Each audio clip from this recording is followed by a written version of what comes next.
चल जाओ भैया जी, चल जाओ चल जाओ चल जाओ। अब इधर देखते हैं। हाँ हाँ, ये रिफ्रेश करूँ एक बार।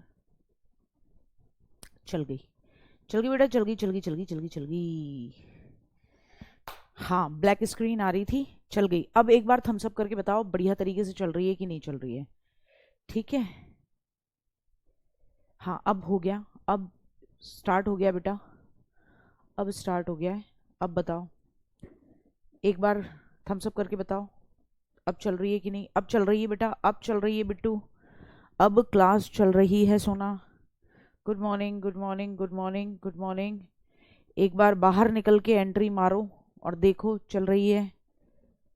अभी भी नहीं चल रही यार। अच्छा, चल गई चल गई चल गई, थम्स अप आ गए, थम्स अप्स। बहुत बढ़िया बहुत बढ़िया। चलो, पहला झंडा जीत लिया हमने आज। ठीक है ना, सुबह सुबह का ही मामला। चलो आज की क्लास शुरू करते हैं बेटा। बढ़िया सा टॉपिक पढ़ाऊंगी और क्लास में ही उसको याद कराऊंगी। तो तैयार हो, नाश्ता वाश्ता करके बैठे हुए बढ़िया तरीके से, आनंदित हो। मौसम बढ़िया हो रखा है, मुझे लगता है हमारे यहाँ तो खूब बढ़िया बादल बादल हो रखे हैं, ज्यादा गर्मी नहीं है, मौसम एकदम ठीक ठाक है। ऐसा ही आपके यहाँ पे भी चल रहा होगा। तो गुड्डा, एक तो मैं पहले कल वाले आपके जो सैटरडे वाले डाउट थे वो क्लियर कर दूं। एक बच्चा, हम प्रियम्बल पे बात कर रहे थे, प्रस्तावना पे बात कर रहे थे, है ना। तो उसी से आगे शुरू करते हैं, फिर आगे बढ़ेंगे। हमने बात की थी प्रियम्बल, जिसे कहते हैं प्रस्तावना, जिसे लेकर आए थे चाचा जी ने 13 दिसंबर 13 दिसंबर 1946 को एज अ, कैसे, उद्देश्य प्रस्ताव के रूप में रखा था। उद्देश्य प्रस्ताव के रूप में रखा था। उद्देश्य प्रस्ताव यानी ऑब्जेक्टिव रेजोल्यूशन, ऑब्जेक्टिव रेजोल्यूशन के रूप में रखा था कि भारत का जो संविधान होगा उसके मूल तत्व क्या होंगे। रेजोल्यूशन, ठीक है। अच्छा, फिर बाद में इसे ही प्रस्तावना के रूप में स्वीकार किया गया। इसे ही उद्देश्य प्रस्ताव को ही किसके रूप में स्वीकार किया गया, प्रस्तावना के रूप में। प्रस्तावना के रूप में इसे, यानी प्रियम्बल के रूप में इसे एक्सेप्ट किया। ठीक है, एक्सेप्ट कब किया, तो मेरे साथ साथ बोलेंगे, प्रियम्बल के रूप में एक्सेप्टेड कब बेटा, 22 जनवरी 1947। ये डेट याद होनी चाहिए। फिर बात आती है प्रस्तावना या प्रियम्बल जो है उसकी भाषा की बात करें, भाषा कहां से ली है, तो हमेशा याद रखना उसकी भाषा हमने कहां से ली है, ऑस्ट्रेलिया से। और ये पूछें उसका मॉडल कहां से लिया है, उसका रूप कहां से लिया है, तो वो हमने लिया है यूएसए से। इतना समझ में आता है, इतना समझ में आया, इतने पे बात हो रही थी पहले। हाँ, उसके बाद बात आती है बेटा जी कि आज तक केवल एक बार, क्या नोट करेंगे, ये भी हमने कल पढ़ा था। आज तक केवल एक बार, वेरी इंपॉर्टेंट है। आज तक केवल एक बार, कितनी बार, केवल एक बार प्रस्तावना में क्या हुआ है, प्रस्तावना में संशोधन हुआ है। संशोधन यानी अमेंडमेंट हुआ है। प्रस्तावना में चेंज हुआ है, यानी उसके अंदर क्या हुआ है, अमेंडमेंट हुआ है। एक बार प्रस्तावना में संशोधन हुआ है, आज तक केवल एक बार। ठीक है, और वो एक बार कब है बेटा, तो वो एक बार है जब 42वें नंबर का संशोधन हुआ था, 42वां संशोधन। और कब हुआ था ये, 1976 में। कब हुआ था, 1976 में। तो दो चीजें याद रखनी है, आज तक केवल प्रस्तावना में एक बार संशोधन हुआ है, उसके अलावा कभी नहीं, तो ये याद रखना आसान है। और कब हुआ था, 42वां संविधान संशोधन 1976। और इसमें 3 शब्द जोड़े गए थे। क्या जोड़े गए थे, 3 वर्ड्स वर बीन एडेड। 3 शब्द जोड़े गए थे, 3 वर्ड्स वर बीन एडेड। क्या थे वो 3 शब्द जो जोड़े गए थे प्रस्तावना में, तो वो 3 शब्द याद रखेंगे। वो 3 शब्द थे समाजवादी, समाजवादी, पंथ निरपेक्ष, पंथ निरपेक्ष, समाजवादी पंथ निरपेक्ष, समाजवादी पंथ निरपेक्ष। और तीसरा था अखंडता। तीसरा था क्या, अखंडता। तनु ये पूरा का पूरा ले लेना, रिवीजन में बच्चे को समझ में आ जाएगा। यानी कि सोशलिज्म था, सोशलिज्म पहले नहीं था, मूल संविधान में नहीं, प्रस्तावना में ये शब्द नहीं था। सेक्युलरिज्म, सेक्युलरिज्म और अखंडता यानी इंटीग्रिटी, अखंडता यानी इंटीग्रिटी। ये 3 शब्द थे, SSI, समाजवादी पंथ निरपेक्ष, और साथ ही साथ जिसे क्या बोलेंगे, समाजवादी पंथ निरपेक्ष और अखंडता जिसे बोलेंगे। ठीक है, हाँ। तो कोई दिक्कत, अच्छा कैमरे का एंगल ठीक नहीं जा रहा, हाँ ये भी सही कह रहे हो आज। अब ठीक है, ये साइड से कट क्यों रहा है यार?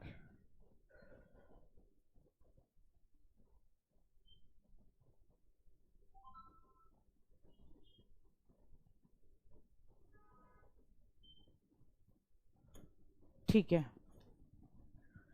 ठीक है ठीक है, अब तो ठीक है। ये कवर कर रहा है, कहाँ तक कर रहा है? ठीक है, इतना ही याद रखना पड़ेगा ना कहाँ तक कवर कर रहा है। यहाँ कुछ लिखूं तो ये नहीं शो करेगा। कोई नहीं बेटा, तुम्हारी क्लास के बाद सेटिंग चेंज कराती हैं। तुम्हारी क्लास के बाद हाँ सेटिंग चेंज है बेटा। जो आपके पीडीएफ बनाती हैं वो गुड़िया का नाम है तनु, ठीक है। तो यहाँ तक का समझ में आया आपको? ठीक है। तो संविधान में प्रस्तावना यानी कि प्रियम्बल में केवल एक बार अमेंडमेंट हुआ है, only once it has been amended. केवल एक बार इट हैज बीन अमेंडेड, एक बार संशोधन हुआ है, और वो भी कब हुआ? 42 नंबर का, 42वें नंबर का संशोधन, जो कि कब हुआ था? 1976 में। इसमें 3 शब्द जोड़े गए थे, समाजवादी, पंथ निरपेक्ष और साथ ही साथ अखंडता, सोशलिज्म, सेक्युलरिज्म एंड इंटीग्रिटी। इतना समझ में आया? अब देखो, एक पॉइंट था जो मैंने आपको बोला था, वो ये था प्रस्तावना न्यायालय में प्रवर्तनीय नहीं है। न्यायालय में क्या नहीं है? प्रवर्तनीय नहीं है। हिंदी वाले स्पेशली ध्यान दें, प्रवर्तनीय नहीं है। इसे आप ये कह सकते हो कि अप्रवर्तनीय है, अप्रवर्तनीय है। इंग्लिश में इसे कहते हैं कि नॉन इन्फोर्सेबल है। क्या है? Non enforceable. कोर्ट में नॉन इन्फोर्सेबल है। नॉन इन्फोर्सेबल का मतलब क्या होता है? नॉन इन्फोर्सेबल का मतलब होता है उसे आप कोर्ट में लागू नहीं करा सकते। जो चीजें किसमें लिखी हैं? प्रियम्बल में लिखी हैं। आप ये नहीं कह सकते हो कि यहां लिखा है कि भारत के लोग और भारत से ही शक्ति ग्रहण करता है संविधान, और हमारी मर्जी के बगैर ये कैसे कानून आ गया। नहीं, बहुत मार पड़ेगी, बहुत ही गजब मार पड़ेगी अगर आप वहां पे कहां पहुंचते हो कि भैया प्रियम्बल में लिखी हुई बातें, प्रस्तावना में लिखी हुई बातें, और उसे हम क्या कर रहे हैं? उसे हम लेकर चल रहे हैं। ठीक है, ठीक है। ऐसे में सिचुएशन क्या रहेगी? ऐसे में सिचुएशन ये रहेगी कि कोर्ट ये कहेगा प्रस्तावना के अंदर लिखी हुई बातें नॉन इन्फोर्सेबल है, प्रवर्तनीय नहीं है, अप्रवर्तनीय है। यानी प्रस्तावना के अंदर कोई बात लिखी है समाजवादी, आप ये कहें समाजवादी लिखा है, तो ये समाजवादी का मतलब है कि यहां पर सोशलिज्म होना चाहिए, मेरे साथ भेदभाव हो रहा है। तो आप ये जितना भी चूं चपड़ करें, आप फंडामेंटल राइट्स अगर आपके नहीं मानती है सरकार, तो आप पहुंचते हो कोर्ट में, लेकिन प्रस्तावना में लिखी हुई बातों को लेकर आप कोर्ट में लागू नहीं करवा सकते हो उसे, जो बातें लिखी हैं। ये बात समझ में आ गई? ये होता है अप्रवर्तनीय, गैर न्यायिक। क्या कह देंगे इसे? एक और शब्द कह लीजिए, गैर न्यायिक। यानी कोर्ट में ये क्या नहीं है? नॉन जस्टिबल है। ये आप इसको आप करवा ही नहीं सकते हो लागू। ठीक। अब दो कहानियां बता रही हूं, दो कहानियां बता रही हूं। हाँ, गैर न्यायिक कह लीजिए बेटा, गैर न्यायिक कह लीजिए, और साथ ही साथ गैर न्यायिक के अलावा अप्रवर्तनीय भी कहिए। इंग्लिश में नॉन इन्फोर्सेबल, नॉन जस्टिफिकेबल। ठीक है, आ रही बात समझ में? अब सुनो, 2 कहानियां बता रही थी मैं उस समय पे, प्रस्तावना से जुड़े हुए, और क्वेश्चन बनते हैं। पहला एक केस याद रखना, 1960 का एक केस है, बेरुवाड़ी मामला, बेरुवाड़ी मामला। ठीक है, ये मामला समझो, अच्छे से समझना। और दूसरा केस बताऊंगी 1973 का केशवानंद भारती मामला, केशवानंद भारती मामला। ये 2 केसेस थे जहां हमने छोड़ा था। केशवानंद भारती मामला, ये 2 केसेस थे जिन्हें हमने छोड़ा था, जिन पे डिस्कशन था। अब ध्यान से सुनना, बेरुवाड़ी मामला है क्या? बेरुवाड़ी क्या था बेटा कि आपका वेस्ट बंगाल जानते हो आप? वेस्ट बंगाल, वेस्ट बंगाल में एक जिला है, क्या? जलपाईगुड़ी। क्या है? जलपाईगुड़ी। वेस्ट बंगाल में एक जिला है जलपाईगुड़ी, और जलपाईगुड़ी में एक जगह है बेरुवाड़ी। क्या है? बेरुवाड़ी, बेरुवाड़ी, बेरुवाड़ी, कुछ भी कह दो। ठीक है, आ रही बात समझ में? हाँ। अब एक चीज बहुत ध्यान से सुननी है, एक चीज बहुत ध्यान से सुननी है। उस बात को बड़े ध्यान से सुनने के बाद, अच्छे से समझने के बाद मेरी बात का जवाब देना।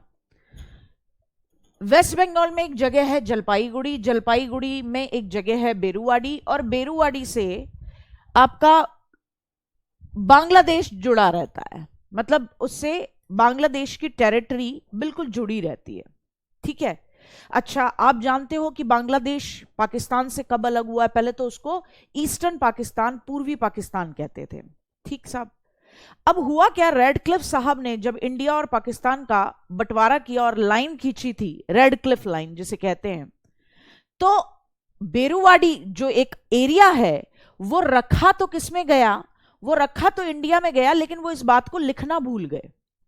अब बेरुवाड़ी एरिया में क्या थे? मुस्लिम ज्यादा थे। अब रेडक्लिफ साहब इस बात को लिखना भूल गए कि ये एरिया आता किसके अंडर है? इंडिया के अंदर। उन्होंने वर्बली तो बोल दिया कि यहां से लाइन जाती है और बेरुवाड़ी आता है, लेकिन लिखा नहीं, क्योंकि जो बिल्कुल सीमा वाले फ्रंटियर एरियाज होते हैं उनको लिखना पड़ता है, वरना दोनों लड़ मरेंगे। अब क्या हुआ, उस समय पाकिस्तान के जो प्राइम मिनिस्टर थे वो बोलने लगे, उन्होंने मुंह चलाना शुरू किया। मुंह चलाने में पाकिस्तान माहिर है। बोला ये एरिया हमारा है, यहां देखो मुस्लिम है। जवाहरलाल नेहरू जी बहुत ज्यादा ही दिलदार आदमी थे। जवाहरलाल नेहरू जी बोले एक काम करते हैं, आधा तू रख ले पाकिस्तान, आधा हम रख लेते हैं। लड़ाई लड़ाई माफ करो, गांधी जी को याद करो। आधा तुम रख लो, आधा हम रख लेते हैं। जहां हिंदू एरियाज हैं, ज्यादा हैं, उस एरिया को हम ले लेते हैं। जहां मुस्लिम ज्यादा मेजॉरिटी में है, वो वाला एरिया तुम ले लो। अब लोगों को गुस्सा आ रहा है, बेरुवाड़ी लोगों को क्या आ रहा है? गुस्सा आ रहा है। किस पे? चाचा जी पे, JL नेहरू जी पे। गुस्सा आना लाजमी है। इन्होंने कहा भैया तुमने हमसे पूछी क्या? हमसे पूछी क्या? हमने तुम्हें प्रधानमंत्री चुना, वोट तुम्हें दिया। हमने तुम्हें प्रधानमंत्री चुना, तुम्हें वोट दिया, तुम पाकिस्तान को हमें दे रहे हो हमसे बिना पूछे। अब ये बात, केस फंस गया, मामला एकदम गड़बड़ हो गया। अब सिचुएशन क्या हुई कि डॉक्टर राजेंद्र प्रसाद जी के पास, जो उस समय प्रेसिडेंट थे, चाचा जी पहुंचे, जवाहरलाल नेहरू जी पहुंचे। बोले आप बताइए, आप तो जब कॉन्स्टिट्यूशन बन रहा था आप तो हेड थे। तो राजेंद्र प्रसाद जी ने कहा कि देखो यार, आम जनता नहीं चाहती है ना? वैसे तो साफ लिखा हुआ है आर्टिकल 3 में, जो आज आप पढ़ रहे होगे, अनुच्छेद 3 में, कि ये भारत की मर्जी है, वो किसी भी राज्य को अपने अंदर ले सकता है। अपना कोई जो राज्य है उसका, भारत की अपनी मर्जी है कि वो अपने किसी भी स्टेट, किसी भी एरिया का नाम बदल सकता है, उसको किसी को दे सकता है, ऐसे करके मामला था। ठीक है। तो फिर भी राजेंद्र प्रसाद जी ने कहा मैं एक काम करता हूं, आर्टिकल आता है 143 आई लव यू आर्टिकल। कौन सा article? 143 article, I love you वाला आर्टिकल है, जिसके तहत क्या करते हैं राष्ट्रपति जी, क्या बेटा जी, राष्ट्रपति जी सुप्रीम कोर्ट से क्या लेते हैं? एडवाइस। राष्ट्रपति जी किससे? सुप्रीम कोर्ट से एडवाइस लेते हैं, परामर्श लेते हैं। ये एक आर्टिकल आता है, हमेशा याद रखना। तो राजेंद्र प्रसाद जी ने कहा कि वैसे तो हमारे को अधिकार है कि हम अपनी देश की सीमाओं में परिवर्तन कर सकते हैं, चेंज कर सकते हैं, किसी भी राज्य का नाम बदल सकते हैं, आर्टिकल 3 ये कहता है, लेकिन फिर भी मैं एक बार सुप्रीम कोर्ट से एडवाइस लेना चाहूंगा। तो राष्ट्रपति जी ने सुप्रीम कोर्ट को कह दिया कि भाई आप एडवाइस करो इसमें। तो सुप्रीम कोर्ट ने कहा भाई देखो, एक तो प्रियम्बल में एक शब्द लिखा है, क्या लिखा है? हम भारत के लोग, जो क्या बताता है? जो ये बताता है कि कॉन्स्टिट्यूशन को मेन पावर कहां से मिलती है। मैंने कल भी कहा था कि ये क्वेश्चन आया हुआ है कि कॉन्स्टिट्यूशन को मेन पावर किससे मिलती है? भारत के लोगों से मिलती है। और जब बेरुवाड़ी जगह के लोग ही कह रहे हैं कि नहीं साहब हम पाकिस्तान के साथ नहीं जाना चाहते, हम तो भैया चाचा जी आपको काहे चुने थे, तो इस बात पे एक मुद्दा ये फंसा कि प्रस्तावना ये कहती है, दूसरी तरफ प्रस्तावना ये कहती है कि हम क्या हैं? हम हैं संप्रभु। ये रट्टा नहीं मारना, ये सिर्फ समझने की बात है। दूसरी तरफ प्रस्तावना कहती है कि हम हैं संप्रभु, सोवरेन, सारे डिसीजन इंडिया की गवर्नमेंट खुद लेगी, किसी से नहीं पूछेगी। हमारे डिसीजन हमारे इंडिपेंडेंट होंगे, हम किसी से नहीं पूछेंगे, किसी के दबाव में नहीं आएंगे। ये भी बात किसमें लिखी है? प्रियम्बल में, प्रस्तावना में। ये भी बात कहां लिखी है? प्रियम्बल में, प्रस्तावना में। और दूसरी बात भी प्रस्तावना में लिखी है कि इंडिया का कॉन्स्टिट्यूशन, भारत का संविधान, भारत के संविधान का सोर्स क्या है? पावर का सोर्स क्या बताया था? संविधान का पावर सोर्स लोग हैं। पावर सोर्स कौन है? लोग हैं। कौन? लोग, भारत की जनता। ये भी बात लिखी हुई है। तो अब मुद्दा फंस रहा है कि क्या करा जाए। फिर सुप्रीम कोर्ट ने रिजल्ट दिया, राष्ट्रपति जी को बताया कि भाई देखो हमारा फैसला क्या है। हमारा फैसला ये है कि आपको अगर बेरुवाड़ी एरिया पाकिस्तान को देना है दे दो, लेकिन आर्टिकल 3 के तहत नहीं दोगे। आर्टिकल 3 के तहत नहीं, अनुच्छेद 3 के तहत नहीं दे सकते, क्योंकि अनुच्छेद 3 ये कहता है कि इंडिया की गवर्नमेंट को अधिकार है, राइट है कि वो अपने किसी भी स्टेट की बाउंड्री, सीमा को चेंज कर दे, छोटा कर दे, बढ़ा दे, लेकिन ये राइट नहीं है कि अपना एरिया किसी को उठा के दे दे। ठीक, तो कहा कि अनुच्छेद 3, आर्टिकल 3 के तहत तो नहीं होगा, लेकिन आप आर्टिकल 368, क्या बेटा, 368 में, कॉन्स्टिट्यूशन में, संविधान में संशोधन कर लो, चेंज कर दो। संविधान में संशोधन करके, कॉन्स्टिट्यूशन में चेंज करके आप ये एरिया इनको दे सकते हो। मेरी बात फिर से समझना, कहानी बड़ी सीधी है। वेस्ट बंगाल में एक जगह है जलपाईगुड़ी, जलपाईगुड़ी में एक एरिया है बेरुवाड़ी। बेरुवाड़ी एरिया बांग्लादेश से मिला हुआ था, बांग्लादेश से सटा हुआ था। रेडक्लिफ साहब ने जब इंडिया पाकिस्तान को अलग अलग किया तो वो ये चीज लिखना भूल गए कि बेरुवाड़ी भारत का हिस्सा है। अब पाकिस्तान तो है ही लीचड़पने पे उतर आया, हाय तौबा मचाने लगा कि आए मुस्लिम है यहां, हमको दे दो जगह, हमारी है। तो फिर ऐसे में जवाहरलाल नेहरू जी ने कहा कि आधा तू रख ले, आधा हम रख लेते हैं। हिंदू वाला एरिया, हिंदू मेजोरिटी वाला एरिया इंडिया के साथ चला जाएगा और मुस्लिम मेजोरिटी वाला एरिया पाकिस्तान के साथ। आम जनता को दिक्कत है क्योंकि उन्होंने चुना है भारत को। उन्होंने कहा तुम कौन होते हो चाचा जी, जवाहरलाल नेहरू जी आप कौन होते हो जो ये डिसाइड कर लोगे। अब ये मुद्दा फंसता है, तो ऐसे में फिर दिमाग लगाना पड़ता है कि किस आर्टिकल के तहत ये सीमा में जो चेंज हो रहा है वो होगा। तो क्या आर्टिकल 3 के तहत होगा, क्योंकि आर्टिकल 3 कहता है कि इंडिया की गवर्नमेंट को पूरा अधिकार है कि वो अपने किसी भी स्टेट, किसी भी एरिया की बाउंड्रीज चेंज कर सकती है, बढ़ा सकती है, उस नए राज्य बना सकती है, पुराने राज्य को तोड़ सकती है, उससे भी नए राज्य बना सकती है। लेकिन इसके अंदर यह कहीं नहीं लिखा कि अपना उठा के किसी को दे देना है। ठीक, अब उसके बाद में चाचा जी बोले, राष्ट्रपति जी उस समय राजेंद्र प्रसाद जी थे, कि आप बताओ, ठीक है आप बताओ।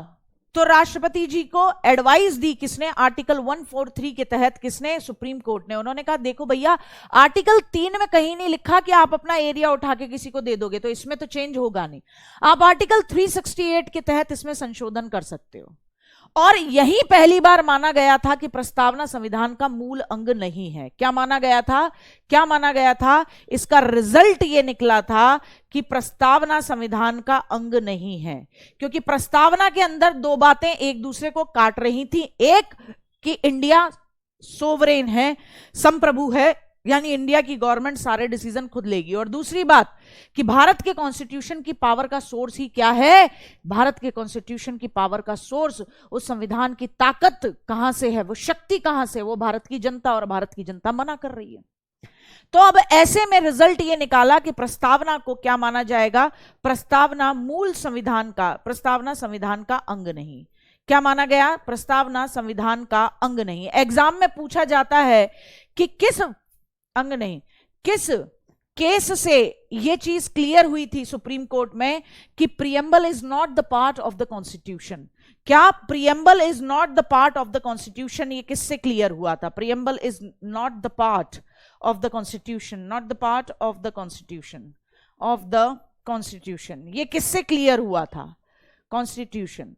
तो कहा गया ये चीज क्लियर हुई थी कौन से केस से? बेरुवाड़ी केस से, कि सुप्रीम कोर्ट ने सीधे ही मना कर दिया था कि preamble is not the part of the constitution, तो गवर्नमेंट अगर चाहती है तो चेंज कर सकती है, अंडर द आर्टिकल 368 ये एरिया दे सकती है।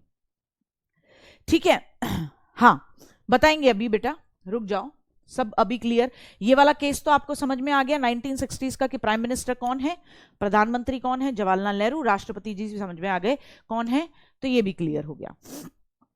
ठीक, अब नेक्स्ट वाला मुद्दा समझ लो, अब नेक्स्ट वाला मुद्दा समझ लो, नेक्स्ट वाला मुद्दा और समझ लो आप, केशवानंद भारती वाला मुद्दा समझ लो। अब आ जाओ सेकंड केस। अब यही सुप्रीम कोर्ट अपना फैसला बदलेगी। Keshavananda Bharati versus Kerala, versus Kerala state, Kerala state, ये क्या फैसला था? 1973 का केस है, 1973 का केस है। क्या सीन है 1973 का? 1973 में सिंपली बात है, इंदिरा गांधी जी, कौन है बेटा जी? इंदिरा गांधी जी। इस समय प्राइम मिनिस्टर कौन है? पीएम है इंदिरा गांधी। इंदिरा गांधी हैं। ये जब आप पढ़ भी रहे होगे तब भी आपके समझ में आएगा, और एक छोटी मोटी दिमाग लगाते हुए बच्चा समझ जाता है। तो इस केस में ये केरल के एक मठ, जानते हो मठ, मंदिर जो होते हैं, उनके एक पुजारी हैं। अब मंदिर की अपनी जमीन है और केरल का स्टेट गवर्नमेंट जो है वो उस जमीन को अपने अंडर लेना चाहती है। ठीक है ना, इतना मामला समझ में आ रहा है कि किसी जमीन को स्टेट गवर्नमेंट अपने अंदर लेना चाहती है, वो मंदिर की जमीन है। तो केशवानंद भारती जी कहां पहुंचते हैं? सुप्रीम कोर्ट पहुंचते हैं। कहां पहुंचते हैं? सुप्रीम कोर्ट पहुंचते हैं।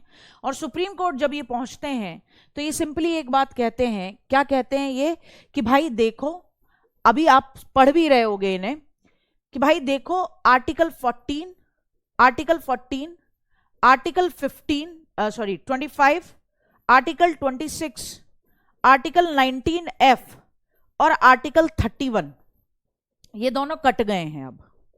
ठीक है, याद रखना उस समय थे लेकिन ये कट गए। ठीक है, आज नहीं है, यहां लिख लो, आज नहीं है, ये सारे आर्टिकल हैं। तो ये कहते हैं आर्टिकल 14 ये कहता है कि मेरे साथ धर्म, जाति, लिंग के स्थान पर, मतलब सब कानून की नजर में बराबर हैं। आर्टिकल 25 कहता है कि मुझे अपनी रिलीजन का प्रचार प्रसार करने का पूरा राइट है। तो मेरी अपनी मठ की जमीन है, मेरे अपने मंदिर की जमीन है, इसे सेंट्रल गवर्नमेंट या स्टेट गवर्नमेंट कैसे ले सकती है? आर्टिकल 26 ये कहता है कि मुझे अपने धार्मिक कार्यों को करने की, मुझे अपने रिलीजियस वर्क को करने की इंडिपेंडेंस है, स्वतंत्रता है। तो मेरी जमीन कैसे ले सकती है सेंट्रल गवर्नमेंट? 19F ये कहता है कि मेरी संपत्ति अर्जित करने की स्वतंत्रता है। तो हमारे मंदिर को अगर कोई लैंड मिली है तो ये हमारी है ना, किसी और की क्यों है? अब ये 19F हट गया है। 31 भी कहता है कि संपत्ति का अधिकार है, प्रॉपर्टी का राइट है। अब क्या हुआ, ये पहुंच गए केशवानंद भारती जी कहां? Supreme court. बोले मेरी जमीन हड़पने की कोशिश कर रही है केरल गवर्नमेंट। प्राइम मिनिस्टर कौन है? इंदिरा गांधी जी। उस समय संविधान में, कॉन्स्टिट्यूशन में धड़ाधड़ चेंजेस कर रही हैं पावरफुल बनाने के लिए अपने आप को। अब सुप्रीम कोर्ट, आप जानते ही हो 1960s में क्या कह चुका है कि प्रियम्बल, प्रस्तावना संविधान का अंग नहीं है, यह कह चुका है। अब यहां पर सुप्रीम कोर्ट का वर्डिक्ट आता है कि सुनो भाई, अगर सेंट्रल गवर्नमेंट, अगर सरकार, चाहे स्टेट की हो चाहे सेंटर की हो, अगर उसको लोगों का भला करना है तो वह आपकी प्रॉपर्टी ले सकती है।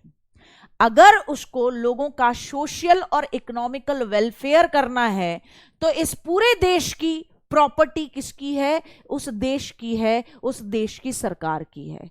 तो वो आपकी प्रॉपर्टी ले सकती है। मेरी बात समझ रहे हो ना?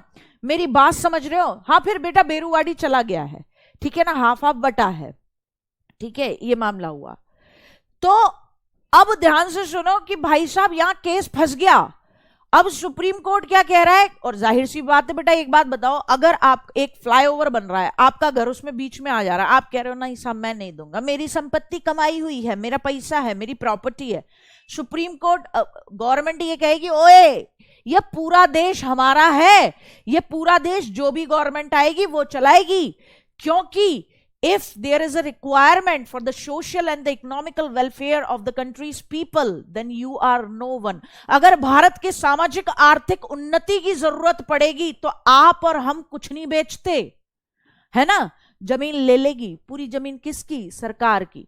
तो इस मुद्दे पे लेके क्या कह दिया कि भैया देखो केशवानंद भारती जी, आप ध्यान से सुनो, रिजल्ट ये निकल के आ रहा है। रिजल्ट क्या निकल के आ रहा है कि सरकार ले लेगी जमीन, क्योंकि उसको करनी है लोगों का सोशल और इकोनॉमिकल वेलफेयर, लोगों का सामाजिक और आर्थिक विकास करना है। आपकी जमीन लेकर उसका कुछ भला करना है लोगों का।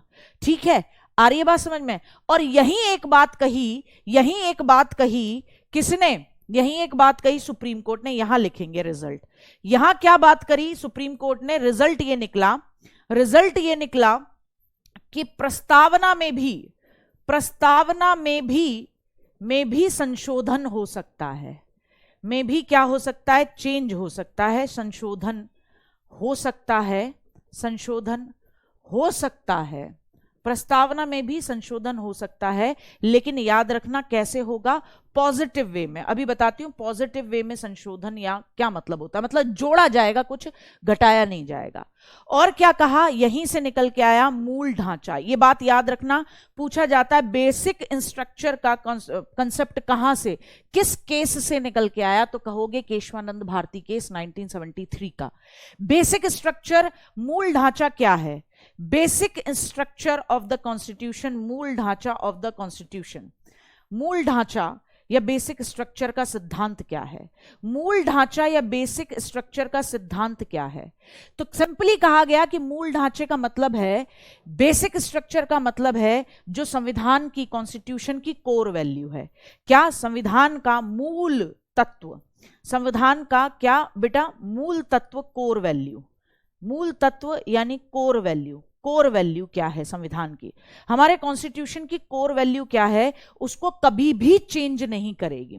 प्रस्तावना में संशोधन हो सकता है, मूल ढांचा का सिद्धांत आया और क्या लिखा, मूल ढांचे में कभी भी चेंज नहीं, मूल ढांचे में चेंज नहीं करेगी कॉन्स्टिट्यूशन, मतलब चेंज नहीं, संशोधन नहीं करेगी कौन, पार्लियामेंट।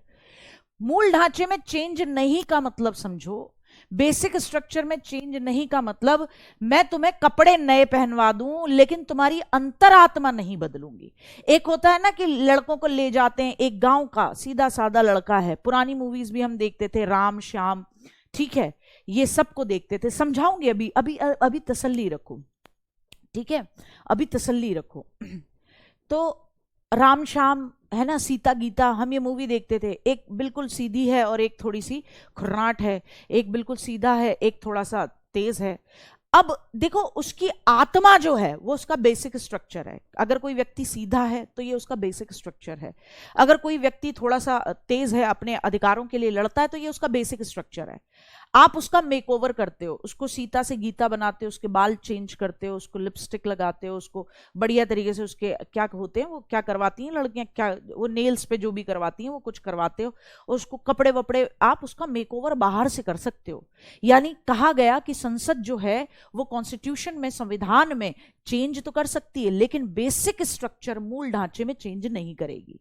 अब बात आती है मूल ढांचा मतलब क्या, ये डिफाइन ही नहीं किया कभी सुप्रीम कोर्ट ने, मूल ढांचे को कभी डिफाइन ही नहीं किया, पर कहा कभी भी कॉन्स्टिट्यूशन की कोर वैल्यू आत्मा में उंगली करी किसी ने, संसद ने, तो बहुत मार लगाएगी सुप्रीम कोर्ट। आत्मा नहीं बदलनी है, मतलब हमने जो कॉन्स्टिट्यूशन बनाया वो आम जनता की भलाई के लिए बनाया है। आप उसमें ऐसे चेंजेस कर दो कि आम जनता की भलाई की जगह सरकार की भलाई होने लग जाए, बोले ये नहीं चलेगा। ठीक, आप बेसिक स्ट्रक्चर में क्या आता है ये डिफाइन नहीं किया, और ये कहा प्रस्तावना में भी क्या हो सकता है, प्रियम्बल में भी क्या हो सकता है, अमेंडमेंट हो सकता है। लेकिन कैसा होगा, पॉजिटिव वे में, आप उसमें कुछ चीजें जोड़ोगे, उसमें से घटाओगे नहीं। इसीलिए 1973 में ये रिजल्ट आता है, 76 3 साल बाद इंदिरा गांधी जी की सरकार है और वो तुम 3 चीजें जोड़ देती। क्या जोड़ती हैं, समाजवादी, पंथ निरपेक्ष और अखंडता। समाजवादी सेक्युलरिज्म का मतलब सबको बराबर समझा जाएगा, पंथ निरपेक्ष का मतलब, सॉरी, सोशलिज्म का मतलब everyone will be equal in the I of the law, socialism होगा, ठीक है, समाजवाद होगा। पंथ निरपेक्ष, कल भी परसों भी बताया था, पंथ निरपेक्ष का मतलब होता है सेक्युलरिज्म, आपको कोई भी रिलीजन मानने की फ्रीडम है लेकिन गवर्नमेंट का कोई रिलीजन नहीं होगा। हम नहीं कहेंगे हमारे देश का कोई रिलीजन है, कि भारत हिंदू राष्ट्र है, कहीं नहीं लिखा हुआ है, और न कभी आप साबित कर सकते हो उसको कि भारत हिंदू राष्ट्र है, क्योंकि भारत क्या है, पंथ निरपेक्ष राष्ट्र है। Bharat is a secular country where all the religions are respected by the government, but there isn't any religion of the government। जहां भारत के सरकार का, देश का कोई रिलीजन नहीं है, सभी धर्मों को स्वागत है, सभी धर्मों का सम्मान है, यह होता है पंथ निरपेक्ष। और अखंडता का मतलब देश की इंटीग्रिटी, देश की एकता बनाए रखने के लिए हम सब लोग काम करेंगे। तो ये 3 शब्द जोड़े गए पॉजिटिव वे में। तो आज तक केवल एक बार कॉन्स्टिट्यूशन में चेंज आया है, प्रियम्बल में। याद रखना, एक केस है 1960s का जो सुप्रीम कोर्ट, जिसमें यह कहता है कि प्रियम्बल तो पार्ट ही नहीं है कॉन्स्टिट्यूशन का, प्रियम्बल तो पार्ट ही नहीं है कॉन्स्टिट्यूशन का। और फिर एक केस है केशवानंद भारती केस 1973, जिसमें दो बातें निकल के आती हैं। पहली चीज, प्रियम्बल पार्ट है कॉन्स्टिट्यूशन का, और उसमें जब वो पार्ट है कॉन्स्टिट्यूशन का तो कॉन्स्टिट्यूशन के हर पार्ट को कौन बदल सकती है? संसद, पार्लियामेंट उसमें अमेंडमेंट कर सकती है, लेकिन पॉजिटिव वे में करेगी। और दूसरा मुद्दा निकल के आया इसी केस से, वो क्या था? वो था मूल ढांचे का, जिसे बोलते मूल ढांचा, बेसिक स्ट्रक्चर, कि कभी भी संसद, पार्लियामेंट ये कोशिश नहीं करेगी कि बेसिक स्ट्रक्चर में गड़बड़ी करते। ठीक है, आ रही बात समझ में? क्लियर हो गया? ये है केस जो कोई नहीं बताता, आप रट्टा ही मारते हो। तो अब ये कहानी याद रखना, ठीक है? और एग्जाम मैं जब क्वेश्चन आंसर करा रही हूं तो ये याद होना चाहिए। तुमसे पूछा जाता है बेसिक स्ट्रक्चर का कौन से केस से निकल के आया, तुरंत मार देना केशवानंद भारती का मामला था, हमें पता है साहब। ठीक है, किस केस का रिजल्ट में सुप्रीम कोर्ट ने कहा कि प्रस्तावना is not the part of the constitution, प्रस्तावना भाग ही नहीं है संविधान का। बोले भैया 1960s का बेरुवाड़ी केस था जिसमें मना कर रही थी। ठीक है, ठीक, हाँ, आ जाओ। अब यहां तक समझ में आया? अब देखो बाकी चीजें आप समझोगे। बड़ा मजेदार है कॉन्स्टिट्यूशन को पढ़ना, बड़ा मजेदार है। ऐसे ऐसे खेल हुए हैं ना संविधान में, तुम्हारी आत्माएं तृप्त हो जाएंगी। आ जाओ, अब बात आती है अनुसूचियां, शेड्यूल। भारत का जब कॉन्स्टिट्यूशन बना, इंडिया का जब कॉन्स्टिट्यूशन बना, तो यहां एक चीज नोट करना कि कितने भाग थे। तो याद रखना जब बना था तब 22 भाग थे। कितने अनुच्छेद थे? तो याद रखना 365 थे, 365 थे। और अनुसूचियां कितनी थी? अनुसूचियां थी 8। कितनी थी? 8। अनुसूचियां क्या थी? 8। शेड्यूल यानी 8, मतलब 8 लिस्ट थी। लेकिन धीरे धीरे कॉन्स्टिट्यूशन में चेंजेस हुए, अमेंडमेंट हुए, संशोधन हुए। आप में भी तो संशोधन हुए। पहले आप तुतला के बोलते थे बचपन में, थाना था उंदा, पानी पी उंदा, मम दे दो मम्मी, मम दे दो, नहीं था उंदा, मैं तो पापा ते ललूंगा। फिर तुम बड़े हुए धीरे धीरे, फिर तुम समझदार हुए। ठीक है, वो बात अलग है, एक आध अभी भी समझदार नहीं हुआ होगा और रात में तोतला हो जाता होगा, मेरे बाबू ने थाना थाया था, है ना। पर फिर भी धीरे धीरे सभी समझदार हुए, और समझदारी में फिर हमने ये तोतलापन खत्म किया अपना। फिर हम बात करने लगे, मम्मी मैं ये खाना खाऊंगा, मैं वो करूंगा, या ये करूंगी, वो करूंगी। ये चीज हमारे समझ में आई। ठीक है, ठीक, आ रही बात समझ में? हाँ, तो 365 कितने थे? 365। आ रही बात समझ में? ठीक है साहब, यहां तक समझना है, यहां तक समझना है। अच्छा, तो अरे यार 365 लिखे, 395 लिखने, सही कह रहे हो, 395 थे, सॉरी। जब कॉन्स्टिट्यूशन बना तब 395 थे। ठीक, 395 और 8 शेड्यूल थी। अब आज क्या है? आज का मामला देखोगे आज, तो आज है 25 भाग। भाग कितने हो गए? 25। अनुसूचियां हैं 8। अनुसूचियां कितनी हैं? 8 की जगह हो गई 12। कितनी हो गई? 12। और अनुच्छेद कितने हैं? तो बेटा जी याद रखना 470 तक हैं, 465 प्लस हैं। मैं इसीलिए गड़बड़ा गई, 465 प्लस हैं। ठीक है ना? कितने हैं? 465 से ज्यादा है। हाँ बेटा, आज थोड़ा स्क्रीन कट रहा है, पता नहीं कैसे ये इसकी कैमरे की सेटिंग गड़बड़ा गई है, इसीलिए मैं इतने ही जोन में लिखने की कोशिश कर रही हूँ। अब ध्यान से सुनेंगे। तो जब भारत का संविधान आपने लागू किया था, उसको आपने इन्फोर्स किया था, तो वो डेट थी 26 जनवरी 1950। उस समय केवल 8 शेड्यूल थी, लेकिन आज 12 शेड्यूल हैं, 25 भाग हैं, 470 के करीब आर्टिकल्स हैं। लेकिन जब संविधान बना था तो 22 पार्ट्स थे, 395 आर्टिकल्स थे, अनुच्छेद थे, और 8 अनुसूचियां थी। पहली अनुसूची किसके बारे में बात करती है? बहुत पूछा जाता है कि यहां दे दिया जाएगा कि किस अनुसूची में, किस शेड्यूल में भारत के जितने भी पदाधिकारी हैं, ऑफिसर्स हैं, उनकी शपथ, ओथ के बारे में है। तो वो आपको पता होना चाहिए। तो मेरे साथ साथ याद करेंगे। पहली में प्रथम, फर्स्ट अनुसूची तो यही बताती है कि आप कितने हैं। तो फर्स्ट अनुसूची, फर्स्ट शेड्यूल ये बताती है कि इंडिया के अंदर कितने स्टेट हैं और कितनी यूनियन टेरिटरी हैं। ठीक है, जैसे आपका पहला ही आपके घर के बारे में क्या बताते हैं कि मेरे घर में इतने मेंबर हैं, इतनी फीमेल हैं और इतने मेल हैं। तो फर्स्ट क्या बताती है? भारतीय संघ के राज्य और संघीय क्षेत्रों का वर्णन करती है, यानी कितनी यूनियन टेरिटरी हैं और कितने स्टेट हैं। कोई दिक्कत? फर्स्ट क्या बताती है? फर्स्ट क्या बताती है?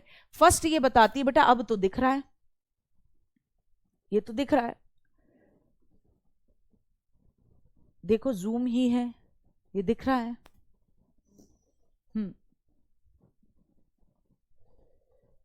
ये दिख रहा है।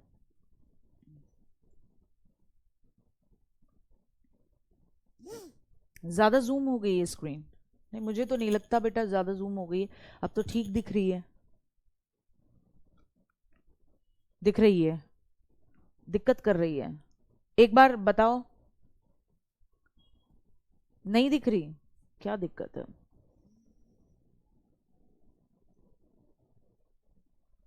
अब तो दिख रही है यार, मुझे भी दिख रही है बच्चा, मैं भी तो देख रही हूँ साथ के साथ। बेटा मेरे में तो दिख रहा है यार, मेरे में तो दिख रहा है, अब तो दिख रहा है। ठीक है, तो फर्स्ट में क्या है कि कितने स्टेट हैं और कितनी यूनियन टेरिटरी हैं। फर्स्ट में क्या है, कितने स्टेट हैं और कितनी यूनियन टेरिटरी हैं। ठीक, क्लियर। सेकंड में क्या है, सेकंड के अंदर है कि इन सबको जो वेतन सैलरी मिलती है और अलाउंसेस जो मिलते हैं, वेतन भत्ते और पेंशन की बात है, सैलरी अलाउंसेस और पेंशन की बात है, सैलरी अलाउंसेस और पेंशन की बात है। अब तो दिख रहा है ना? हाँ। फर्स्ट में क्या है, पहले ध्यान से समझ लो। फर्स्ट में कह रहा है, फर्स्ट में ये कह रहा है, भाड़ में जान दो, लाओ मैं खुद ही लिख देती हूं, लाओ आ जाओ। फर्स्ट में क्या कह रहा है, फर्स्ट में ये कह रहा है, फर्स्ट में ये बता रहा है कि कितने स्टेट हैं, इसके बारे में बताता है, स्टेट एंड यूटीज के बारे में, मतलब कितने राज्य और कितने केंद्र शासित प्रदेश, कितने क्या हैं केंद्र शासित प्रदेश, उनके बारे में बताता है। तो आपको पता ही है कि फर्स्ट शेड्यूल में जब बताया है कितने स्टेट हैं और कितने केंद्र शासित प्रदेश हैं, तो आपको पता है कि अभी इंडिया में कितने स्टेट हैं बेटा, 28 स्टेट हैं और कितने 8 यूनियन टेरिटरीज हैं। सेकंड क्या बताता है बेटा, तो सेकंड बताता है जितने भी पदाधिकारी हैं, पदाधिकारी जितने भी हैं यानी ऑफिसर्स जो हैं, उनके वेतन भत्ते, वेतन कितना मिलता है उनको, सैलरी कितनी मिलती है, अलाउंसेस कितने मिलते हैं और कितनी उनकी पेंशन होगी। ठीक है, पदाधिकारियों की सैलरी, सैलरी अलाउंसेस भत्ते मिलते हैं ना, अलाउंसेस फ्री में कि रेल यात्रा, ट्रेन यात्रा, एरोप्लेन यात्रा, ठीक है, और पेंशन कितनी मिलती है, किसको कितनी मिलेगी, ये वाला मामला है। ठीक, थर्ड में इन्हीं को शपथ कौन दिलाएगा, पदाधिकारियों की शपथ किसको कौन ओथ दिलाएगा, है ना। जैसे बात आती है कि जो भारत का राष्ट्रपति होगा, प्रेसिडेंट होगा, उसको ओथ कौन दिलाता है, शपथ कौन दिलाता है, तो उसको शपथ दिलाते हैं कौन, आपके CJI, chief justice of India. शपथ कौन दिलाता है Bittu, chief justice of India. हाँ, पीडीएफ फुल स्क्रीन में ही मिलेगी। ये बेटा आज कैमरे की सेटिंग गड़बड़ा गई है, ये कैमरा ऑन नहीं हो रहा था, तो मुझे लगता है शर्मा जी ने जब कुछ इधर उधर किया है तो उनका हाथ इधर उधर लग गया है। ठीक है, तो थर्ड में क्या है, शपथ के बारे में बात है, ओथ के बारे में बात है कि पदाधिकारियों को कौन, किसको कौन शपथ दिलाएगा। जैसे सुप्रीम कोर्ट के चीफ जस्टिस को कौन शपथ दिलाएगा, उसको कौन ओथ दिलाएगा, तो उसको राष्ट्रपति जी शपथ दिलाएंगे। ठीक है, राष्ट्रपति जी को कौन दिलाएगा, तो चीफ जस्टिस ऑफ इंडिया दिलाएंगे। आ रही बात समझ में, ये वाला मामला है। फोर्थ क्या कहता है, फोर्थ ये कहता है कि राज्यसभा में, राज्यसभा में हर स्टेट का, हर स्टेट व यूटी का प्रतिनिधित्व कितना होगा, यूटी का प्रतिनिधित्व कितना होगा, प्रतिनिधित्व यानी कि राज्यसभा में किसकी कितनी सीटें, सिंपली क्या कह सकते हो, राज्यसभा में किस स्टेट और यूनियन टेरिटरी की, किस स्टेट की कितनी सीटें, कितनी सीट्स होंगी, है ना, किस स्टेट को कितनी सीट्स मिलेंगी, ये बताता है फोर्थ। क्या बताता है, फोर्थ बताता है। तो पहला, जैसे हमारे घर में हम पहले ये बताते हैं ना कि कौन कितने कितने मेंबर हैं, तो पहले में हमने बताया कि हमारे कितने स्टेट हैं, कितनी यूनियन टेरिटरी हैं। दूसरे में हमने बताया कि हमारी सैलरी कहाँ से आती है, किसको कितना कितना पैसा मिलता है। देखा है कभी मम्मी पापा बाहर जाते हैं बात करने के लिए, तुम्हारे रिश्ते की बात करने जाएंगे, तो भैया ये बात करने के लिए, जब रिश्ते की बात करने के लिए जाएंगे तो पहले बताएंगे हमारे घर में कितने मेंबर है, पहली अनुसूची। फिर बताए कि जी हमारे लड़के को इतनी सैलरी मिलती है, जी हमारे लड़के के जो जीजा जी हैं उनको इतनी मिलती है, इसके पापा को इतनी मिलती है। उधर से लड़की वाले बताएंगे जी आपके घर के सारे लोगों को मिला के मेरी लड़की अकेली कमा लेती है, तो मुंह न चलाओ, पैसे न गिनाओ अपने। ठीक है, तो सेकंड में बात आती है वेतन की, भत्ते की, पेंशन की। ठीक है, तीसरे में बात आती है शपथ की। रोका करते हैं ना, जब शादी होती है तो रोका करते हैं, शपथ ले लो कि अब आप कहीं और लड़का नहीं देखोगे और आप कहीं और लड़की नहीं देखोगे। समझ रहे हो ना, आप कहीं और लड़का नहीं देखोगे और आप कहीं और लड़की नहीं देखोगे। तो तीसरे में हो गई ओथ। अब चौथे में फिर क्या होता है, इसी विवाह की अगर बात आगे चलाएं तो चौथे में ये नहीं होता, फिर दोनों तरफ के घर वाले जो बड़े बुजुर्ग होते हैं वो मिलके कहते हैं कि बताओ आपकी तरफ से कितने लोग आएंगे बारात में, और इधर से भी पूछा जाता है कि बताओ आपकी तरफ से कौन कौन है, किस किस को क्या क्या देना है। तो फोर्थ में हो गया कि राज्यसभा में, यानी कि आपके आरएस में, राज्यसभा में जिसे अपर हाउस बोलते हैं, उसमें हर स्टेट की, यूनियन टेरिटरी की कितनी सीट होंगी, है ना। तो ये बिल्कुल वही वाला मामला है। इतना समझ में आया गुड्डा? तो याद तो हो जाता है, याद के लिए कभी परेशान मत हुआ करो। और जितना मैं पढ़ाऊं उतना ही, जैसे मैंने आज 2 केसेस समझाए, ये अनुसूचियां, शेड्यूल बताई, घर वालों को पकड़ो, उनको सुना दो। अपना कोई दोस्त सीजीएल की तैयारी कर रहा होगा, सीजीएल की नहीं कर रहा, एमटीएस की कर रहा होगा, एमटीएस नहीं कर रहा, दिल्ली पुलिस की कर रहा है, कॉन्स्टिट्यूशन तो नहीं बदलेगा, बोल आजा तेरे को पूरी 12 की 12 शेड्यूल याद कराऊं, देख पहली में ये, दूसरी में ये, तीसरी में ये, और तुम्हें याद हो जाएगी। तुम उसको 4 बार बोलोगे, तुम्हारा कॉन्फिडेंस लेवल देखो कहां पहुंचता है आज ही। चौथी में ये हो गया बेटा। अब आओ फिफ्थ में क्या है, फिफ्थ में ये है एएमटीएम, आत्मा। क्या? एएमटीएम। फिफ्थ में क्या है सोना? एएमटीएम। फिफ्थ में क्या है? एएमटीएम। फिफ्थ में क्या है बच्चा? एएमटीएम के बारे में बात है। फिफ्थ क्या कहता है? फिफ्थ ये कहता है कि, सॉरी एएमटीएम की बात नहीं, वो छठे में रहती है। फिफ्थ ये कहता है शेड्यूल्ड एरिया, शेड्यूल्ड ट्राइब के एरिया और शेड्यूल्ड कास्ट के एरियाज में प्रशासन, यानी कि एक तरीके से आपका एडमिनिस्ट्रेशन कैसा होगा। ठीक है, यानी ये सिंपली कहता है, फिफ्थ में ये कहता है कि जो भी अनुसूचित जाति और जनजाति के क्षेत्र हैं, शेड्यूल कास्ट और शेड्यूल ट्राइब जहां ज्यादा हैं, उन एरियाज में एडमिनिस्ट्रेशन और कंट्रोल कैसा होगा। क्योंकि देखो शेड्यूल्ड ट्राइब के अपने अलग क्या होते हैं, कस्टम होते हैं। अब सपोज करो हम सब शेड्यूल्ड ट्राइब के अंदर हैं, हम सब शेड्यूल्ड ट्राइब के अंदर हैं, सपोज करो। अब हमारा एक अलग मामला है, हम झिंगालाला हुर्र करते हैं, रोज सुबह उठते हैं भाले लेके, हु हैया हु, ये हमारा मामला है। ठीक है, और हम हैया हु करते हैं, पेड़ों पे उल्टे लटकते हैं, या जो भी हमारा जो भी कस्टम है, ट्रेडिशन है, उसके चारों ओर नाचते हैं, बांस वाला, बंबू वाला डांस करते हैं, बांस काटते हैं हम। अब हमसे कहा जाए पेड़ न काटो साहब, बांस नहीं कटेंगे। अरे भाई, हमारे एरिया में हमारा ट्रेडिशन है जो सदियों से चला आ रहा है, हमारे कल्चर का राइट भी तो है, फंडामेंटल राइट। तो कहा गया फिफ्थ शेड्यूल में कहा गया कि SC ST एरियाज में जो प्रशासन होगा और नियंत्रण होगा, जो एडमिनिस्ट्रेशन और कंट्रोल होगा, वो डिफरेंट होगा। तो वो बात लिखी है कि SC ST एरिया में एडमिनिस्ट्रेशन और साथ ही साथ आपका कंट्रोल कैसा होगा, ये वाली बात है। क्या कह रहा है मेरा बच्चा? कुछ कह रहा है। दीदी आप जूम ज्यादा कर दे रही हो। मैम आप जूम इन कर देते हो, जूम आउट करिएगा तो फुल दिखेगा। सोना मैं तो देख पा रही हूं। अच्छा तुम ये कह रहे हो।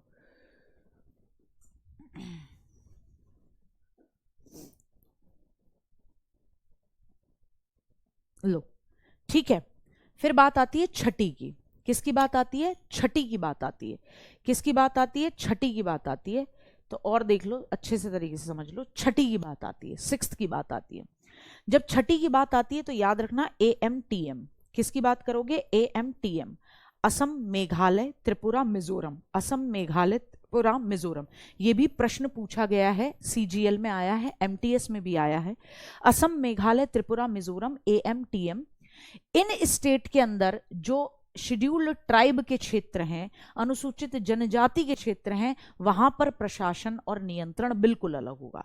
पूरे देश में शेड्यूल कास्ट और शेड्यूल ट्राइब वाले एरियाज में बिल्कुल अलग तरीके से प्रशासन होगा।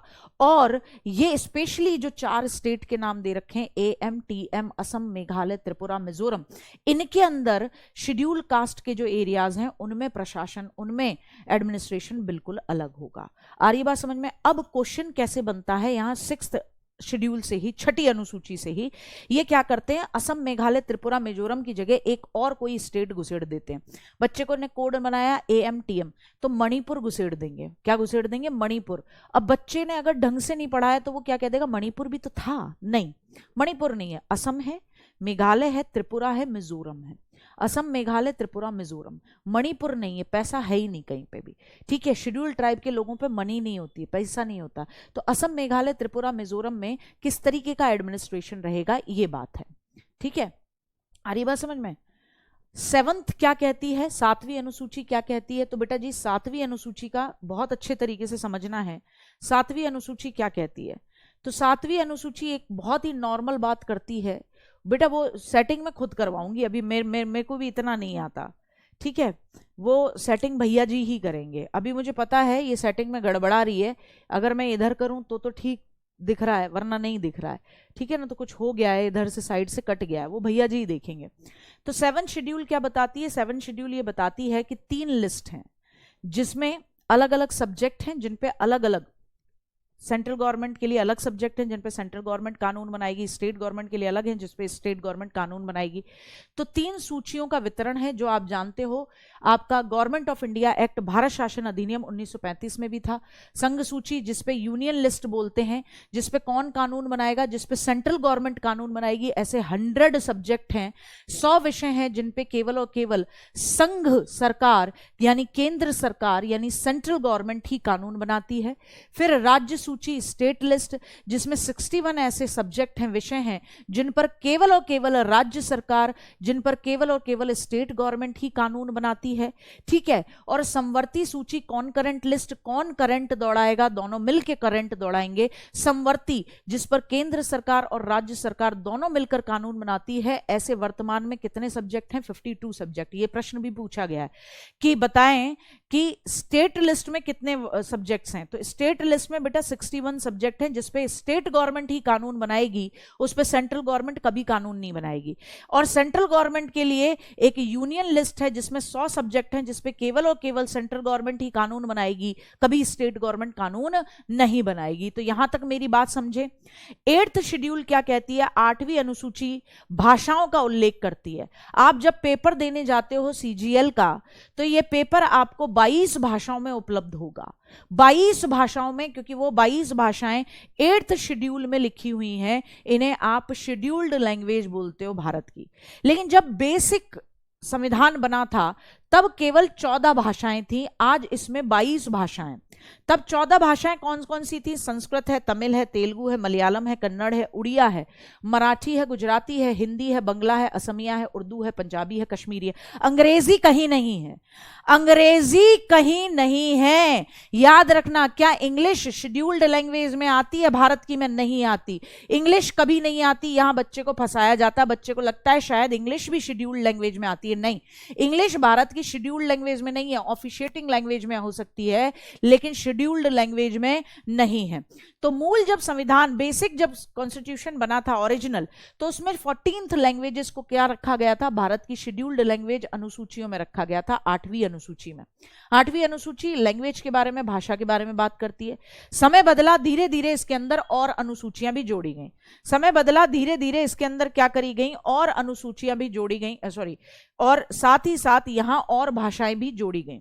जैसे 15वीं नंबर की भाषा बहुत इंपॉर्टेंट है, सबका ईयर याद रखना। 15वें नंबर पे जो भाषा जोड़ी गई थी वो जोड़ी गई थी सिंधी। क्या जोड़ी गई थी? सिंधी जोड़ी गई थी। क्या जोड़ी गई थी बेटा? सिंधी जोड़ी गई थी। सबसे पहले 15वें नंबर पे जो भाषा जोड़ी गई थी वो जोड़ी गई थी बिट्टू सिंधी भाषा। कौन सा संविधान में संशोधन था? तो याद रखना 21वां 21वें नंबर का कॉन्स्टिट्यूशन में अमेंडमेंट था, और ये हुआ कब था? 1967 में। कब हुआ था? 1967 में ये संशोधन हुआ था, 1967 में ये चेंज किया था, 21वें नंबर का चेंज था। और कौन सी भाषा जोड़ी गई? सिंधी जोड़ी गई, ये 15वीं भाषा थी। फिर उसके बाद जोड़ा गया नमक, इश्क का नमक जोड़ो, नमक, नमक। तो ये 71st वह संशोधन था जो कब हुआ था? 1992 में हुआ था।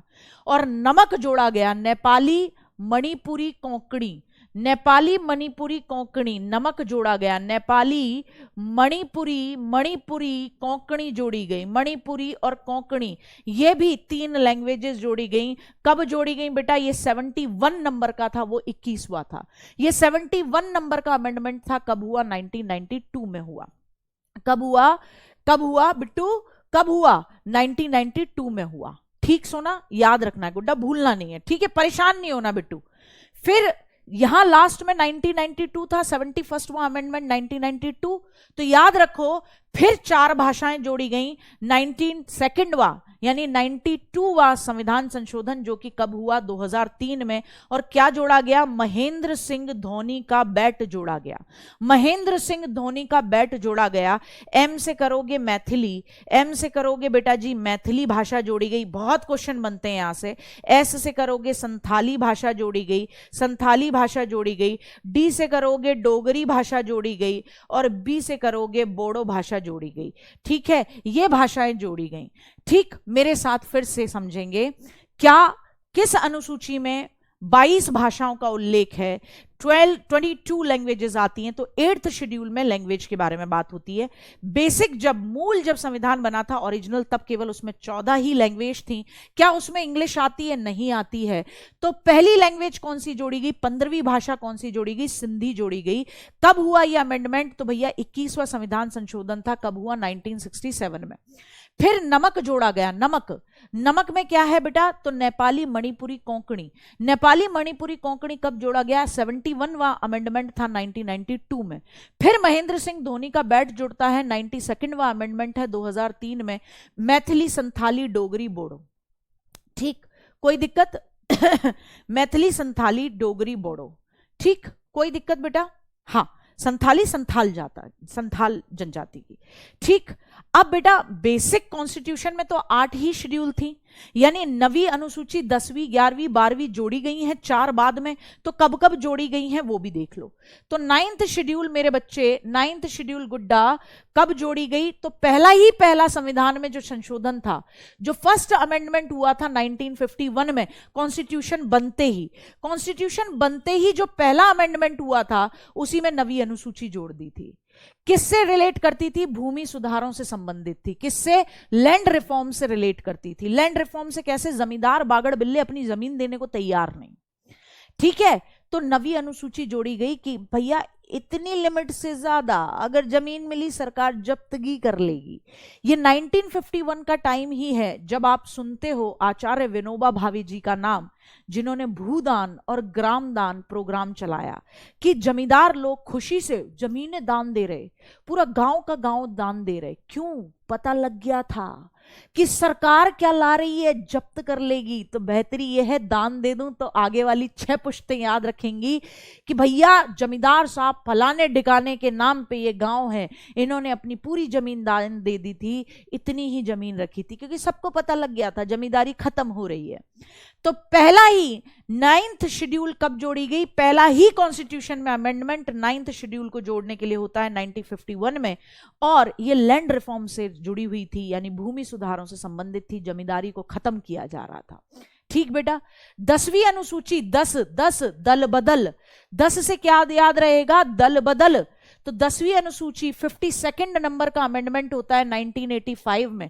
होता क्या था बेटा? सवेरे तो पता पड़े कांग्रेस के अंदर है, शाम में पता पड़ा बीजेपी से अच्छा प्रपोजल आ गया, बीजेपी में चले गए, और रात तक आते आते अरविंद केजरीवाल जी ने कह दिया मैं बनाऊंगा तुम्हें कैबिनेट मिनिस्टर, मेरे साथ आ जाओ और दूंगा इतना भर के पेटी सामान। रात में पता पड़ा कि गार्गी मैम किस पार्टी से बिलोंग कर रही है, रात में हो गई वो आम आदमी पार्टी की। सवेरे थी कांग्रेस की, दोपहर में हो गई कौन सी? बीजेपी की और रात में हो गई आम आदमी पार्टी की। लेकिन जनता ने मुझे पहली बार में किस पार्टी की वजह से चुना था भैया? कांग्रेस की टिकट लेके ही तो मैंने वोट लिए थे, लोगों से मांगे थे कि वोट दे दो, वोट दे दो, वोट दे दो। झाड़ू पे बैठ के तो मांगे नहीं थे। तो ये जनता के साथ क्या है? धोखा। मैंने तो अपना फायदा देखा ना कि अरे मेरे को किधर से फायदा मिल रहा है। तो इस पे रोक लगाने के लिए इसे बोलते हैं दल बदल, डिफेक्शन। तो एंटी डिफेक्शन यानी दल बदल को रोकने से संबंधित 10वीं अनुसूची है 52वां संविधान संशोधन 1985 की। भैया ज्यादा सवेरे से शाम तक भगा दौड़ी करोगे ना, ये अपनी सदस्यता या अपनी मेंबरशिप छोड़ के दूसरी किसी पार्टी में ज्वाइन कर लोगे और जनता ने तुम्हें किसी और पार्टी में जीता है, तो फिर भैया ऐसे में ना तुम्हारी सदस्यता, तुम्हारी मेंबरशिप खत्म कर दी जाएगी। सचिन कह रहे हैं दान दी गई जमीन ऑन पेपर दी गई थी, ऐसे ही दे दी गई थी, ऐसे ही कि ये तुम्हारी, ये तुम्हारी, ये तुम्हारी। ठीक है बेटा, ये वाला मामला था। सब तुम समझ नहीं रहे हो बात, इसको समझो कि देखो तुम्हें पता पड़े, अब ये ऐसे मानो बिट्टू, तुम्हें पता पड़े कि तुम्हारा मतलब सीजीएल में सिलेक्शन हो ही गया है, पक्का हो गया है तुम्हारा, मतलब तुम्हारा एकदम सब क्लियर हो चुका है। तुम्हें ये भी पता लग गया मेरे मार्क्स कितने हैं, सब कुछ बढ़िया है, तुम्हें सब टियर 1 टियर 2 का कंफर्म हो रखा है, और तुम्हें ये भी लग रहा है कि मेरा आराम से सिलेक्शन हो जाएगा, मैंने अपने क्वेश्चंस के आंसर मैच कर लिए। अब और ये एक पॉलिसी हो कि जिस बच्चे ने, तुम्हें किताबें मिलती हो सरकार की तरफ से, सपोज करो तुम्हें किताबें मिलती हो सरकार की तरफ से, ठीक है, तो तुम्हें ये खबर सुनने में, या फिर ये हो कि जिसका सिलेक्शन हो जाएगा उसको सरकार को किताबें देनी पड़ेंगी या किसी और को देनी पड़ेंगी, तो एक सरकार का एकदम ये लठ वाला, डंडे वाला रूल हो, ठीक है। तो ऐसे में जब आपको पता ही लग गया है, तो आपका सिलेक्शन हो गया, तो आप किसी को अपने ऐसे दिखाने के लिए कहोगे ना मेरे नोट्स ले लो यार, तुम क्यों परेशान होते हो, क्योंकि तुम्हें पता है नोट्स तुम भी अपने पास नहीं रख सकते, तुम्हारा तो हो गया ना, सरकार रखने नहीं देगी, ओए कहाँ है तेरी किताबें, नोट्स कहाँ है, चल ला इधर ला, किसी और के काम आएगा, ठीक है। और ये हो तो कितना अच्छा है, तुम सोचो ना, अगर गवर्नमेंट खुद ही, पेपर कितना बचेगा, गवर्नमेंट खुद ही कर दे कि स्कूलों के अंदर 7th क्लास की किताबें 6th क्लास के बच्चों को दी जाएंगी, ठीक है, और 6th क्लास की किताबें 5th क्लास के बच्चों को दी जाएगी। पर बात यह है ना कि ये जितने भी ठेकेदार बैठे हुए हैं किताबों के, इनके ठेके बंद हो जाएंगे, क्योंकि किताबें वही चलेंगी, और स्कूलों को जो कट कमीशन मिलता है वो दिक्कत में आ जाएगा। तो ये वाला मामला था, तो ये जमीन ऐसे दी गई थी, ठीक है।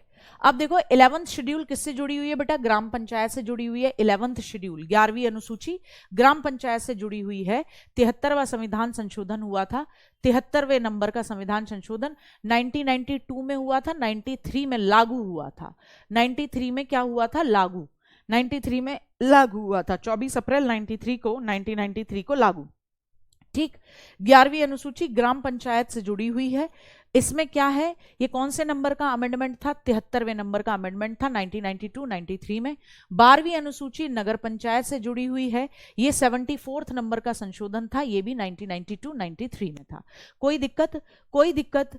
ठीक है, ठीक है, कोई दिक्कत है, कोई परेशानी है बेटा? कोई परेशानी नहीं है ना? 12 की 12 ये दिमाग में होनी चाहिए, मेरे संग बोलो, फिर मैं आगे कल कराऊंगी, थोड़ा सा कल पढ़ाना है, भाग फर्स्ट पढ़ाना है, और कल ही मैं नागरिकता भी पढ़ाऊंगी, तो ये बचा हुआ जो है वो दोनों ही रहूंगी, ठीक है, ठीक है। तो क्या कह रहे हैं बच्चा? मैम सब्जेक्ट से क्वेश्चन आता है, इंपॉर्टेंट सब्जेक्ट के बारे में बताओ।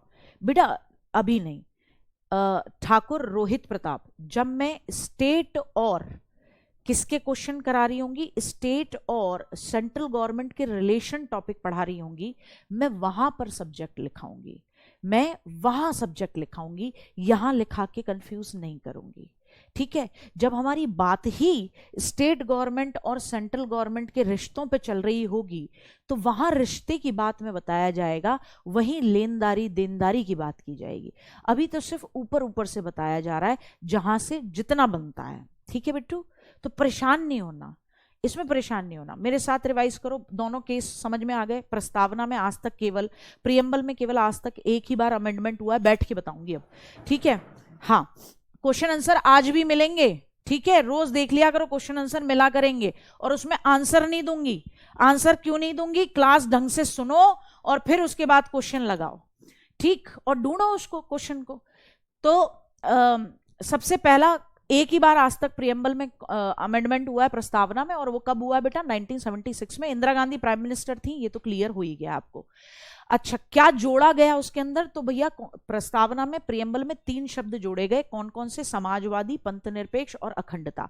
सोशलिज्म यानी भारत एक समाजवादी देश होगा, सोशलिज्म को सपोर्ट करेगा, और सेक्युलरिज्म यानी कि भारत का, इंडिया का कोई भी रिलीजन नहीं है, ऑफिशियल रिलीजन नहीं है देश का, आप फ्री हैं जिस भी धर्म को मानना चाहें। तो भारत एक धर्मनिरपेक्ष सेक्युलर कंट्री है। और अखंडता का मतलब होता है इंटीग्रिटी। अखंडता का मतलब होता है इंटीग्रिटी, यानी कि इसे सिंपली कहेंगे कि भैया आप और हम सब इंटीग्रिटी यानी अखंडता, अपने देश को एक बनाने के लिए कोशिश करेंगे। 2 केस बताए मैंने आपको। एक था 1960 का केस, बेरुवाड़ी केस। मुद्दा आपको पता ही है, वेस्ट बंगाल में जलपाईगुड़ी में एक जगह थी बेरुवाड़ी। रेडक्लिफ साहब ने जब इंडिया पाकिस्तान का बंटवारा किया तो वो गड़बड़ी करना भूल गए, लिखना भूल गए, और पाकिस्तान बागड़ बिल्ले की नजरें, नियत दोनों खराब रही हैं। वो कहने लगा मेरा है मेरा, और चाचा जी ये कह रहे कि ले ले भैया आधा ले ले। अब आम जनता बोली कैसे ले ले भैया आधा? तो अब मुद्दा आया कि ये कैसे ऐसा कर सकते हैं कि नहीं कर सकते। तो डॉक्टर राजेंद्र प्रसाद जी जो उस समय प्रेसिडेंट थे, उन्होंने सुप्रीम कोर्ट से कहा। सुप्रीम कोर्ट ने कहा प्रस्तावना में प्रियम्बल को कॉन्स्टिट्यूशन का हिस्सा नहीं माना जाता। तो प्रस्तावना को कॉन्स्टिट्यूशन का हिस्सा नहीं माना जाता, यानी प्रियम्बल को संविधान का हिस्सा नहीं माना जाता, तो प्रियम्बल में लिखी हुई बात के बेसिस पे आप इसका बंटवारा नहीं कर सकते, ये हिस्सा पाकिस्तान को नहीं दे सकते। आप क्या करोगे? इसे आप आर्टिकल 368 में कॉन्स्टिट्यूशन में चेंज करके संविधान में संशोधन करके दे दो। फिर एक मामला फंसता है केशवानंद भारती जी का, बनाम केरल राज्य। 1973 का केस है। केशवानंद भारती जी एक मठ के, एक मंदिर के पुजारी, उनकी जमीन उसे ले रही है सरकार। तो फिर मामला फिर सुप्रीम कोर्ट में जाता है। केशवानंद भारती जी बहुत सारे अनुच्छेदों के तहत छेद करने की कोशिश करते हैं भारत की सरकार में, लेकिन सुप्रीम कोर्ट कहती है कि प्रस्तावना is the part of the constitution, preamble is the part of the constitution, प्रस्तावना संविधान का भाग है, और तो इसलिए संसद उसमें चेंज कर सकती है। लेकिन एक चीज याद रखनी है कि संसद मूल ढांचा, बेसिक स्ट्रक्चर जो है, बेसिक आत्मा जो है कॉन्स्टिट्यूशन की, उसमें पॉजिटिव चेंज करेगी, कभी भी नेगेटिव चेंज नहीं करेगी। ठीक साहब। उसके बाद बात आती है हमारी शेड्यूल की। किसकी बात आती है? बेरुवाड़ी का यही हुआ, वो हिस्सा गया, ठीक है, दे दिया गया। फिर बात आती है अनुसूची 1। जैसे हम कहीं रिश्ता करने जाते हैं तो हम बताते हैं हमारे घर में कितने सदस्य हैं, तो ऐसे ही अनुसूची 1 शेड्यूल 1 बताती है कि भारत के अंदर कितने स्टेट और कितनी यूनियन टेरिटरी हैं। फिर जब हम रिश्ता करते हैं तो हम दूसरी बात कहते हैं कि आपके लड़के को कितनी सैलरी मिलती है, कि जी आपकी लड़की को कितनी सैलरी मिलती है। तो सेकंड भी यही बताती है कि कितना, जितने भी ऑफिसर्स हैं, पदाधिकारी हैं, उन्हें कितनी सैलरी, कितना भत्ता, कितने अलाउंसेस, क्या पेंशन मिलेगी। फिर तीसरी बात यह होती है कि शपथ, ओथ के बारे में बात आती है कि अब आप कहीं लड़का नहीं देखोगे और अब आप कहीं लड़की नहीं देखोगे। तो ऐसे ही पदाधिकारियों की शपथ की बात आती है कि किसको कौन ओथ दिलवाएगा। चौथा बताता है कि राज्यसभा में किस स्टेट की और यूनियन टेरिटरी की कितनी सीट्स होंगी। पांचवा बताता है कि शेड्यूल कास्ट और शेड्यूल ट्राइब के जो एरियाज होंगे उनकी अपनी डिग्निटी को बनाए रखने के लिए वहां पर एडमिनिस्ट्रेशन, प्रशासन और कंट्रोल, नियंत्रण कैसा होगा। छठा बताता है आत्मा के बारे में, AMTM, असम, मेघालय, त्रिपुरा, मिजोरम के बारे में, कि इन एरियाज में शेड्यूल ट्राइब्स का कैसे ध्यान रखा जाएगा। सातवां बताता है कि साथ साथ चलेंगे सेंट्रल गवर्नमेंट और यूनियन गवर्नमेंट, स्टेट गवर्नमेंट, लेकिन सबके सब्जेक्ट्स अलग अलग होंगे। 100 सब्जेक्ट ऐसे हैं जिस पे सेंट्रल गवर्नमेंट कानून बनाएगी, 61 सब्जेक्ट ऐसे हैं जिस पर स्टेट गवर्नमेंट कानून बनाएगी, और 52 सब्जेक्ट ऐसे हैं जिस पे दोनों मिलकर कानून बनाएंगे। 8th शेड्यूल बताती है किसके बारे में? भाषाओं के बारे में। 22 भाषाएं अलग अलग समय पे जोड़ी गई, उनके बारे में। तो आज के लिए इतनी ही है, और फिर कल करेंगे पार्ट 1 एंड पार्ट 2, भाग 1 और भाग 2, नागरिकता, और अच्छे तरीके से समझ में आ जाएगा आपको, अब कोई दिक्कत नहीं होगी। ठीक है, चलिए, तो till the time, bye bye, love you, take care, जय हिंद, जय भारत।